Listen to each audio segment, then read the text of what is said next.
आने वाले कुछ सालों में भारत में 100% तक पेट्रोल डीजल वाहन बंद हो जाएंगे। ये दावा हम नहीं कर रहे बल्कि ये कहना है केंद्रीय मंत्री नितिन गडकरी का। असल में भारत में पेट्रोल डीजल वाहनों को खत्म करने पर नितिन गडकरी ने एक बड़ा बयान दिया है। नितिन गडकरी ने कहा कि वो 2014 से अल्टरनेटिव फ्यूल पर जोर दे रहे हैं और उन्हें विश्वास है कि आने वाले 5 से 7 सालों में चीजें पूरी तरह से बदल जाएंगी। हालांकि जब उनसे पूछा गया कि क्या भारत के लिए पेट्रोल और डीजल कारों को पूरी तरह से खत्म करना संभव है, तो उन्होंने समाचार एजेंसी पीटीआई से कहा कि 100% ये संभव है। हालांकि ये मुश्किल है लेकिन असंभव नहीं है। बता दें, नितिन गडकरी मोदी सरकार के फायर ब्रांड कर्मठ नेताओं में से एक माने जाते हैं। इनके कार्यकाल में राज्य मार्ग, सड़कों और ऑटो इंडस्ट्री में रिकॉर्ड काम हुए हैं, जिससे देश और दुनिया में भारत का परचम बुलंद हुआ है। तो आइए आज की इस वीडियो में ये जानने की कोशिश करते हैं कि नितिन गडकरी ने ऑटो इंडस्ट्री को 10 सालों में कितना बदल दिया। नमस्कार, आप देख रहे हैं लोकमत हिंदी और मैं हूं आपके साथ विशाल शर्मा।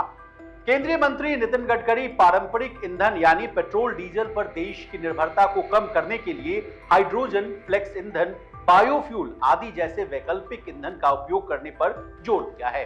नितिन गडकरी को फ्लेक्स फ्यूल वाहनों को भी देश में लाने का श्रेय जाता है।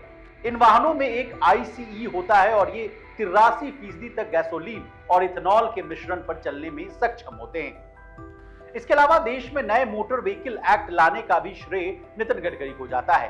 ट्रैफिक नियमों का उल्लंघन करने पर अब 10 गुना तक अधिक जुर्माना भरना होता है। इसी पर मंत्री जी ने यह भी कहा था कि कानून का डर होना बहुत जरूरी है, तभी जाकर देश में एक्सीडेंट से मौतों की जो संख्या है, आंकड़े हैं, उनमें कमी देखने को मिलेगी। इसके अलावा गाड़ी में यात्रा करते समय सभी यात्रियों को सीट बेल्ट पहनाना अनिवार्य करना हो या सड़क दुर्घटनाओं में यात्रियों की जान की सुरक्षा की दृष्टि से सरकार के द्वारा सभी कारों के लिए कम से कम 6 एयरबैग देने का नियम अनिवार्य करना हो, सभी का श्रेय नितिन गडकरी को जाता है।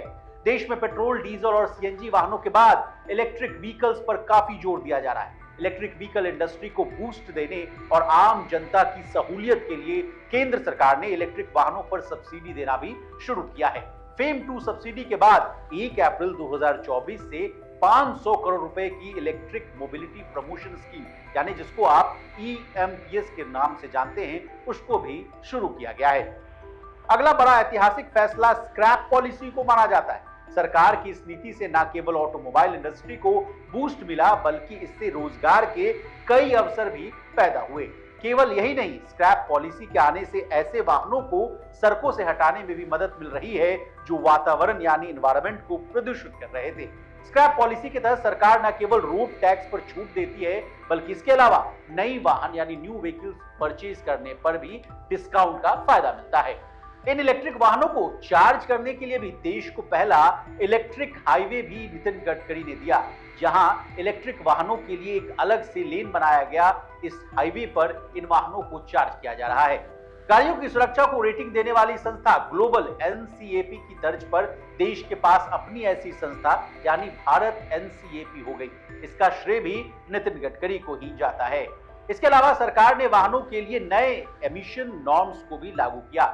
केंद्र सरकार का नया नॉर्म को लागू करने के पीछे का मकसद स्कूटर, बाइक, कार और ट्रक आदि से निकलने वाले हानिकारक गैस या फिर कह लीजिए कि प्रदूषण को कम करना था। यही वजह थी कि सरकार ने updated BS6 phase 2 emission norms को लागू कर दिया है। बता दें, इन कदमों से ही भारत अब अमेरिका के बाद विश्व का दूसरा सबसे बड़ा रोड नेटवर्क वाला देश बन गया है। और तो और भारत 2029 तक दुनिया का नंबर 1 ऑटोमोबाइल उत्पादन केंद्र और तीसरी सबसे बड़ी अर्थव्यवस्था बन जाएगा। इसी तरह देश और दुनिया और बिजनेस जगत से जुड़ी तमाम ताजा तरीन खबरों के लिए बने रहिए हमारे साथ और देखते रहिए लोकमत हिंदी।